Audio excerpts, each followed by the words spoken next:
Namaste devotees. This day is a gift given by Lord Sri Hari Vishnu to humans. Today it is Ashadh Ekadashi and this Ekadashi is considered to be one of the most powerful Ekadashis. From this day till next 4 months, Lord Vishnu goes to have Yoga Nidra and these 4 months are called as Chaturmas. The devotees who listens to this mantra in the morning, afternoon and evening for 108 times each today with faith and devotion will get rid of all sorrows of life quickly, gets freedom from sins and negative energies will be expelled from the life. Before listening to the mantra, if you are new to the channel, subscribe the channel, press the nearby bell icon and select all option. Also comment as Om Namo Bhagavate Vasudevaya. Vrishahi Vrishabho Vishnur Vrishaparva Vrishodaraha Ashokastaranastaraha Shurashaurirjaneshwaraha Vrishahi Vrishabho Vishnur Vrishaparva Vrishodaraha Ashokastaranastaraha Shurashaurirjaneshwaraha Vrishahi Vrishabho Vishnur Vrishaparva Vrishodaraha Ashokastaranastaraha Shurashaurirjaneshwaraha Vrishahi Vrishabho Vishnur Vrishaparva Vrishodaraha Ashokastaranastaraha Shurashaurirjaneshwaraha Vrishahi Vrishabho Vishnur Vrishaparva Vrishodaraha Ashokastaranastaraha Shurashaurirjaneshwaraha Vrishahi Vrishabho Vishnur Vrishaparva Vrishodaraha Ashokastaranastaraha Shurashaurirjaneshwaraha Vrishahi Vrishabho Vishnur Vrishaparva Vrishodaraha Ashokastaranastaraha Shurashaurirjaneshwaraha Vrishahi Vrishabho Vishnur Vrishaparva Vrishodaraha Ashokastaranastaraha Shurashaurirjaneshwaraha Vrishahi Vrishabho Vishnur Vrishaparva Vrishodaraha Ashokastaranastaraha Shurashaurirjaneshwaraha Vrishahi Vrishabho Vishnur Vrishaparva Vrishodaraha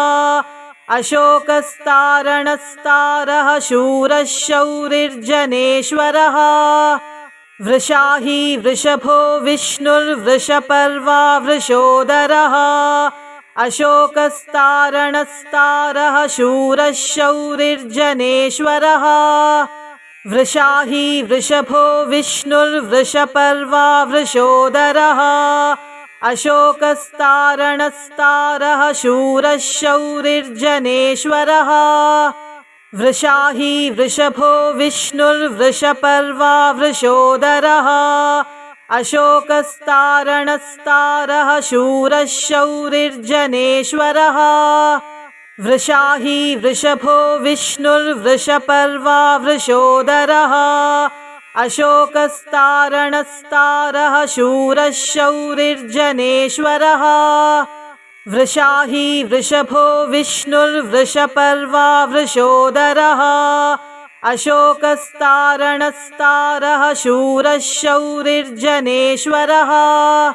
Vrishahi Vrishabho Vishnur Vrishaparva Vrishodaraha Ashokastaranastaraha Shurashaurirjaneshwaraha Vrishahi Vrishabho Vishnur Vrishaparva Vrishodaraha Ashokastaranastaraha Shurashaurirjaneshwaraha Vrishahi Vrishabho Vishnur Vrishaparva Vrishodaraha Ashokastaranastaraha Shurashaurirjaneshwaraha Vrishahi Vrishabho Vishnur Vrishaparva Vrishodaraha अशोकस्तारणस्तारः शूरः शौरिर्जनेश्वरः वृषाही वृषभो विष्णुर्वृषपर्वा वृषोदरः अशोकस्तारणस्तारः शूरः शौरिर्जनेश्वरः वृषाही वृषभो विष्णुर्वृषपर्वा वृषोदरः अशोकस्तारणस्तारः शूरः शौरिर्जनेश्वरः वृषाही वृषभो विष्णुर्वृषपर्वा वृषोदरः अशोकस्तारणस्तारः शूरः शौरिर्जनेश्वरः वृषाही वृषभो विष्णुर्वृषपर्वा वृषोदरः अशोकस्तारणस्तारः शूरः शौरिर्जनेश्वरः वृषाही वृषभो विष्णुर्वृषपर्वा वृषोदरः अशोकस्तारणस्तारः शूरः शौरिर्जनेश्वरः वृषाही वृषभो विष्णुर्वृषपर्वा वृषोदरः अशोकस्तारणस्तारः शूरः शौरिर्जनेश्वरः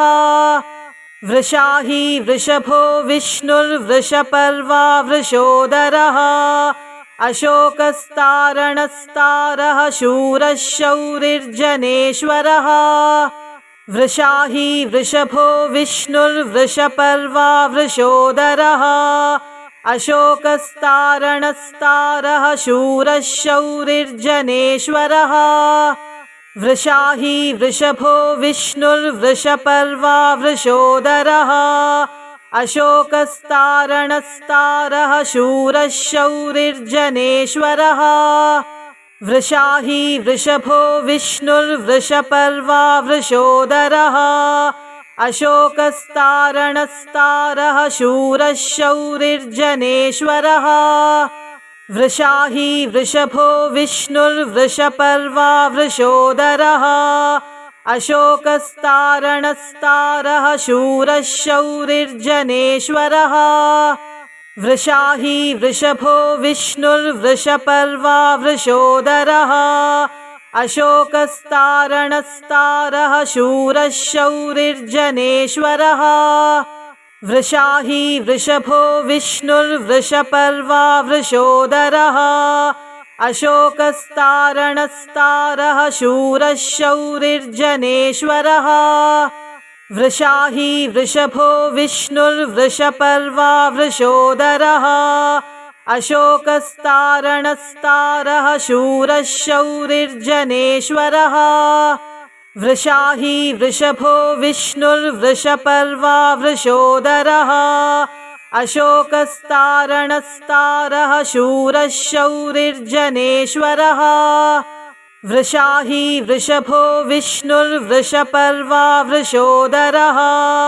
अशोकस्तारणस्तारः शूरः शौरिर्जनेश्वरः वृषाही वृषभो विष्णुर्वृषपर्वा वृषोदरः अशोकस्तारणस्तारः शूरः शौरिर्जनेश्वरः वृषाही वृषभो विष्णुर्वृषपर्वा वृषोदरः अशोकस्तारणस्तारः शूरः शौरिर्जनेश्वरः वृषाही वृषभो विष्णुर्वृषपर्वा वृषोदरः अशोकस्तारणस्तारः शूरः शौरिर्जनेश्वरः वृषाही वृषभो विष्णुर्वृषपर्वा वृषोदरः अशोकस्तारणस्तारः शूरः शौरिर्जनेश्वरः वृषाही वृषभो विष्णुर्वृषपर्वा वृषोदरः अशोकस्तारणस्तारः शूरः शौरिर्जनेश्वरः वृषाही वृषभो विष्णुर्वृषपर्वा वृषोदरः अशोकस्तारणस्तारः शूरः शौरिर्जनेश्वरः वृषाही वृषभो विष्णुर्वृषपर्वा वृषोदरः अशोकस्तारणस्तारः शूरः शौरिर्जनेश्वरः वृषाही वृषभो विष्णुर्वृषपर्वा वृषोदरः अशोकस्तारणस्तारः शूरः शौरिर्जनेश्वरः वृषाही वृषभो विष्णुर्वृषपर्वा वृषोदरः अशोकस्तारणस्तारः शूरः शौरिर्जनेश्वरः वृषाही वृषभो विष्णुर्वृषपर्वा वृषोदरः अशोकस्तारणस्तारः शूरः शौरिर्जनेश्वरः वृषाही वृषभो विष्णुर्वृषपर्वा वृषोदरः अशोकस्तारणस्तारः शूरः शौरिर्जनेश्वरः वृषाही वृषभो विष्णुर्वृषपर्वा वृषोदरः अशोकस्तारणस्तारः शूरः शौरिर्जनेश्वरः वृषाही वृषभो विष्णुर्वृषपर्वा वृषोदरः अशोकस्तारणस्तारः शूरः शौरिर्जनेश्वरः वृषाही वृषभो विष्णुर्वृषपर्वा वृषोदरः अशोकस्तारणस्तारः शूरः शौरिर्जनेश्वरः वृषाही वृषभो विष्णुर्वृषपर्वा वृषोदरः अशोकस्तारणस्तारः शूरः शौरिर्जनेश्वरः वृषाही वृषभो विष्णुर्वृषपर्वा वृषोदरः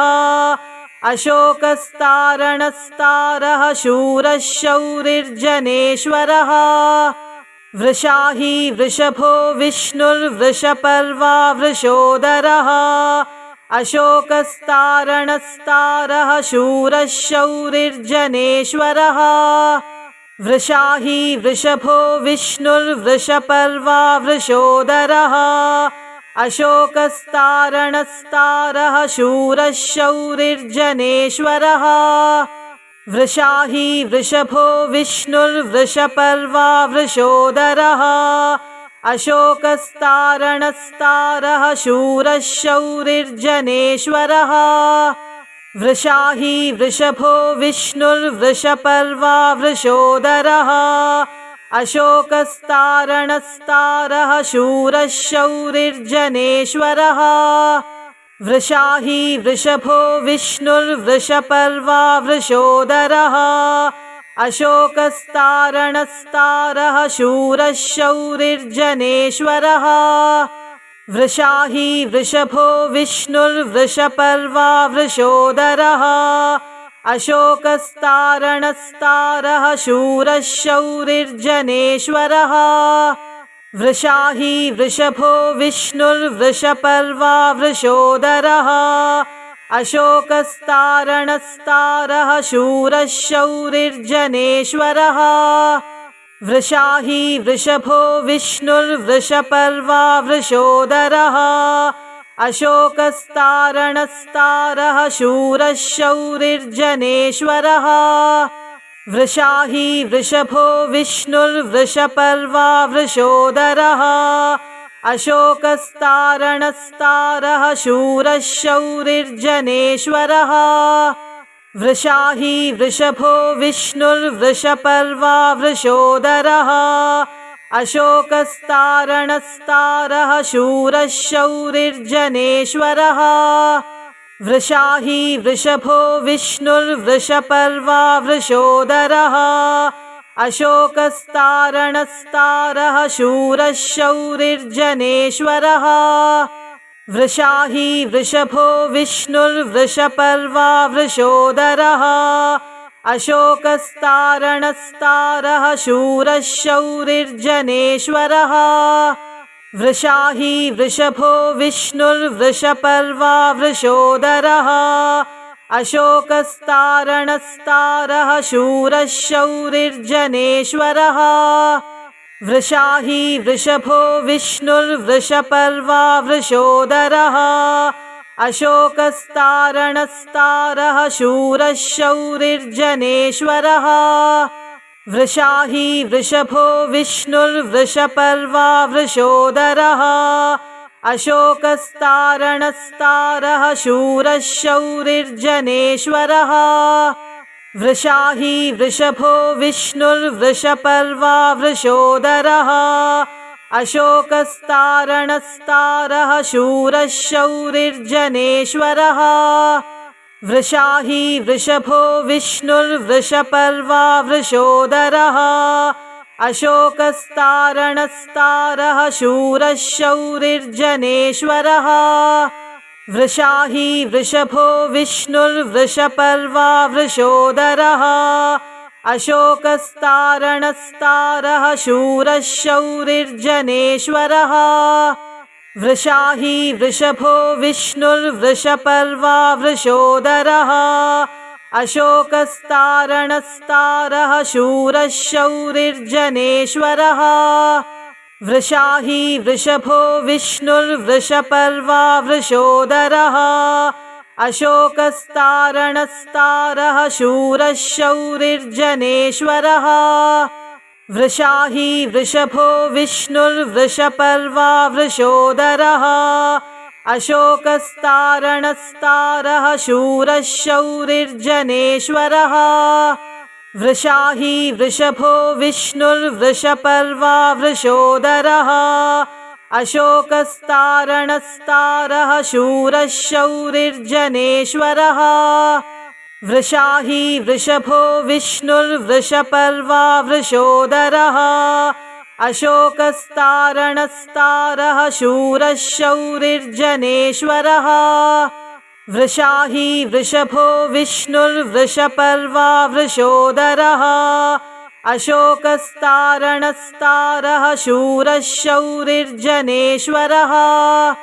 वृषाही वृषभो विष्णुर्वृषपर्वा वृषोदरः अशोकस्तारणस्तारः शूरः शौरिर्जनेश्वरः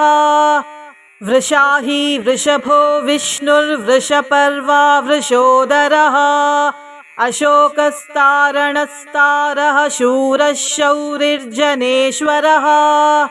वृषाही वृषभो विष्णुर्वृषपर्वा वृषोदरः अशोकस्तारणस्तारः शूरः शौरिर्जनेश्वरः वृषाही वृषभो विष्णुर्वृषपर्वा वृषोदरः अशोकस्तारणस्तारः शूरः शौरिर्जनेश्वरः वृषाही वृषभो विष्णुर्वृषपर्वा वृषोदरः अशोकस्तारणस्तारः शूरः शौरिर्जनेश्वरः वृषाही वृषभो विष्णुर्वृषपर्वा वृषोदरः अशोकस्तारणस्तारः शूरः शौरिर्जनेश्वरः वृषाही वृषभो विष्णुर्वृषपर्वा वृषोदरः अशोकस्तारणस्तारः शूरः शौरिर्जनेश्वरः वृषाही वृषभो विष्णुर्वृषपर्वा वृषोदरः अशोकस्तारणस्तारः शूरः शौरिर्जनेश्वरः वृषाही वृषभो विष्णुर्वृषपर्वा वृषोदरः अशोकस्तारणस्तारः शूरः शौरिर्जनेश्वरः वृषाही वृषभो विष्णुर्वृषपर्वा वृषोदरः अशोकस्तारणस्तारः शूरः शौरिर्जनेश्वरः वृषाही वृषभो विष्णुर्वृषपर्वा वृषोदरः अशोकस्तारणस्तारः शूरः शौरिर्जनेश्वरः वृषाही वृषभो विष्णुर्वृषपर्वा वृषोदरः अशोकस्तारणस्तारः शूरः शौरिर्जनेश्वरः वृषाही वृषभो विष्णुर्वृषपर्वा वृषोदरः अशोकस्तारणस्तारः शूरः शौरिर्जनेश्वरः वृषाही वृषभो विष्णुर्वृषपर्वा वृषोदरः अशोकस्तारणस्तारः शूरः शौरिर्जनेश्वरः वृषाही वृषभो विष्णुर्वृषपर्वा वृषोदरः अशोकस्तारणस्तारः शूरः शौरिर्जनेश्वरः वृषाही वृषभो विष्णुर्वृषपर्वा वृषोदरः अशोकस्तारणस्तारः शूरः शौरिर्जनेश्वरः वृषाही वृषभो विष्णुर्वृषपर्वा वृषोदरः अशोकस्तारणस्तारः शूरः शौरिर्जनेश्वरः वृषाही वृषभो विष्णुर्वृषपर्वा वृषोदरः अशोकस्तारणस्तारः शूरः शौरिर्जनेश्वरः वृषाही वृषभो विष्णुर्वृषपर्वा वृषोदरः अशोकस्तारणस्तारः शूरः शौरिर्जनेश्वरः वृषाही वृषभो विष्णुर्वृषपर्वा वृषोदरः अशोकस्तारणस्तारः शूरः शौरिर्जनेश्वरः वृषाही वृषभो विष्णुर्वृषपर्वा वृषोदरः अशोकस्तारणस्तारः शूरः शौरिर्जनेश्वरः वृषाही वृषभो विष्णुर्वृषपर्वा वृषोदरः अशोकस्तारणस्तारः शूरः शौरिर्जनेश्वरः वृषाही वृषभो विष्णुर्वृषपर्वा वृषोदरः अशोकस्तारणस्तारः शूरः शौरिर्जनेश्वरः वृषाही वृषभो विष्णुर्वृषपर्वा वृषोदरः अशोकस्तारणस्तारः शूरः शौरिर्जनेश्वरः वृषाही वृषभो विष्णुर्वृषपर्वा वृषोदरः अशोकस्तारणस्तारः शूरः शौरिर्जनेश्वरः वृषाही वृषभो विष्णुर्वृषपर्वा वृषोदरः अशोकस्तारणस्तारः शूरः शौरिर्जनेश्वरः वृषाही वृषभो विष्णुर्वृषपर्वा वृषोदरः अशोकस्तारणस्तारः शूरः शौरिर्जनेश्वरः वृषाही वृषभो विष्णुर्वृषपर्वा वृषोदरः अशोकस्तारणस्तारः शूरः शौरिर्जनेश्वरः वृषाही वृषभो विष्णुर्वृषपर्वा वृषोदरः अशोकस्तारणस्तारः शूरः शौरिर्जनेश्वरः वृषाही वृषभो विष्णुर्वृषपर्वा वृषोदरः अशोकस्तारणस्तारः शूरः शौरिर्जनेश्वरः वृषाही वृषभो विष्णुर्वृषपर्वा वृषोदरः अशोकस्तारणस्तारः शूरः शौरिर्जनेश्वरः वृषाही वृषभो विष्णुर्वृषपर्वा वृषोदरः अशोकस्तारणस्तारः शूरः शौरिर्जनेश्वरः वृषाही वृषभो विष्णुर्वृषपर्वा वृषोदरः अशोकस्तारणस्तारः शूरः शौरिर्जनेश्वरः